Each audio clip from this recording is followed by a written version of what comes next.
Le zombie, ce personnage fascinant, a été popularisé par le folkloriste américain William Seabrook en 1926. Mais qu'est-ce qu'un zombie, au juste? C'est un être animé d'une manière plutôt tordue et disproportionnée, souvent décrit comme un mort-vivant, une chair vivante ou un cadavre qui bouge. Ce mythe intrigue vraiment tout le monde, des ethnologues aux scénaristes de films d'horreur, en passant par les neurobiologistes et même les fans de jeux vidéo comme Call of Duty. C'est fou, non? Le zombie fascine autant qu'il fait peur, et il revient sans cesse dans nos médias, que ce soit avec la série à succès The Walking Dead ou le film explosif World War Z. Mais ces zombies, bien qu'ils soient terrifiants, ne sont que des créations de fiction. Alors, la grande question demeure, les zombies, c'est vraiment possible? Pour y réfléchir, on peut se poser plusieurs sous-questions. Par exemple, existe-t-il un virus capable de transformer un être humain? Pensez aux champignons Ophiocordyceps, qui contrôlent certains insectes. Et qu'en est-il des armes chimiques? Pourrait-on raviver un cadavre avec une technique de chirurgie cérébrale? En gros, peut-on vraiment faire revenir à la vie un mort? Ces questions sont passionnantes et nous poussent à explorer les limites de la science et de notre imagination. Et oui, notre imagination en fait toujours des siennes.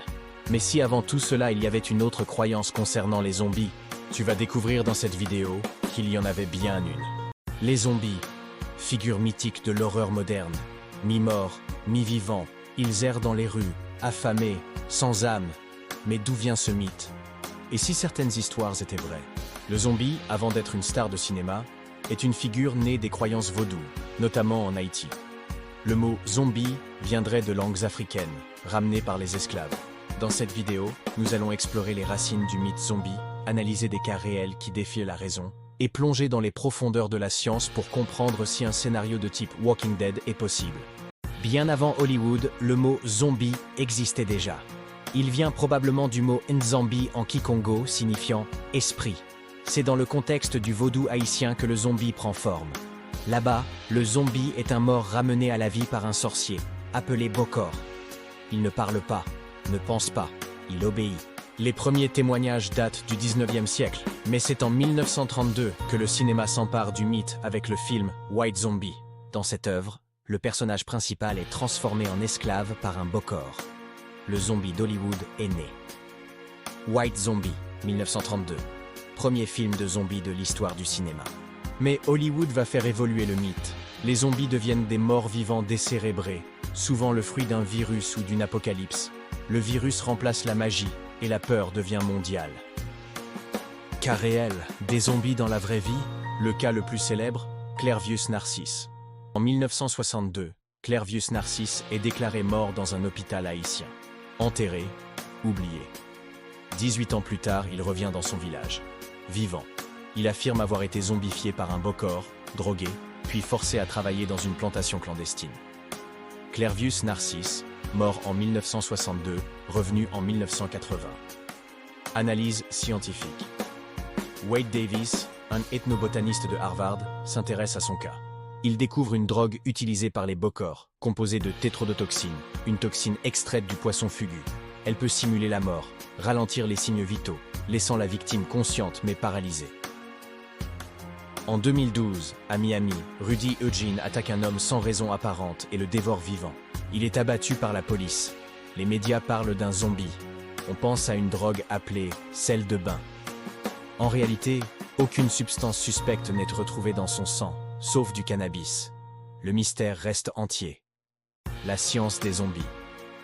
Et si la science pouvait expliquer les comportements zombies, voici quelques pistes troublantes. 1. La rage. La rage se transmet par morsure, provoque hallucination, agressivité, hypersalivation et la mort. Le virus attaque le cerveau, modifie le comportement. Une version mutée, un scénario de cauchemar. 2. Toxoplasmose. Le parasite T. gondii transforme des rats en proie docile pour les chats. Chez l'humain, il pourrait influencer des comportements, notamment la prise de risque. Une zombification douce. 3. Le cordyceps. Ce champignon prend le contrôle de fourmis, les fait grimper et mourir pour libérer ses spores. Une base pour le jeu et la série The Last of Us. Et si c'était possible? Un virus mutant, un parasite, une technologie hors de contrôle? Et si un scénario zombie devenait réalité? Les pandémies récentes ont montré à quel point la société peut basculer rapidement. L'idée d'un virus qui altère la conscience, la mémoire ou la volonté n'est plus uniquement de la fiction. Les zombies fascinent car ils incarnent notre peur de la perte de contrôle, de l'autre et de nous-mêmes. Si le mythe est ancien, il continue de se réinventer avec notre époque. Le vrai danger est peut-être plus proche que nous ne le pensons. Merci d'avoir regardé cette plongée dans l'univers des zombies. Si cette vidéo t'a plu, n'hésite pas à liker, commenter et t'abonner. Et surtout, reste vigilant.